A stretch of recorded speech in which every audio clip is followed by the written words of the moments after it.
আমরা দেখবো কিভাবে এয়ারটেল অ্যাপস থেকে মিনিট কেনা যায় বিকাশের মাধ্যমে। আমরা অ্যাপসে ঢুকলাম।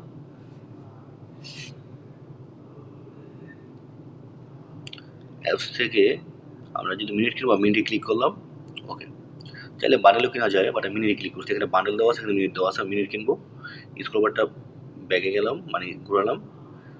আমি 30 দিনের জন্য কিনবো, 30 দিন সিলেক্ট করলাম, মিনিট 30 দিনের জন্য কিনবো। এখানে অনেকগুলো প্যাকেজ দেওয়া যাচ্ছে, 150 টাকায় 220 মিনিট, 120 টাকায় 90 মিনিট, 190 মিনিট। আমি এটাতে ক্লিক করলাম, আমি বিকাশটাকে সিলেক্ট করলাম। ওকে, তো বাই নাওতে ক্লিক করলাম।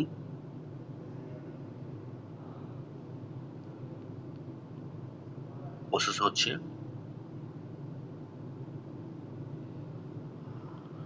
অ্যাকাউন্ট নাম্বার চাইতেছে, দিয়ে দিলাম।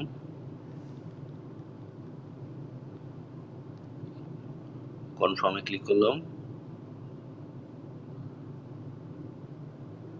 সিগনেট কোড পেয়েছে 571771,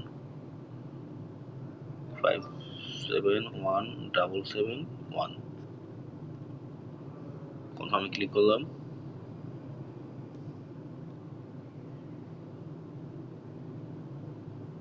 কনফার্ম। ও বিকাশ পিন দিতেছে, আমার ভুলে গেছে, আমার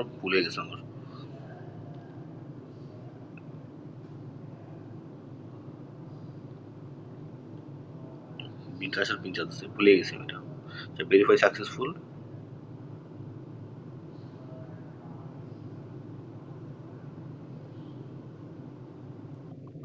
ওকে, বিকাশের মাধ্যমে আমি মিনিট কিনে নিলাম।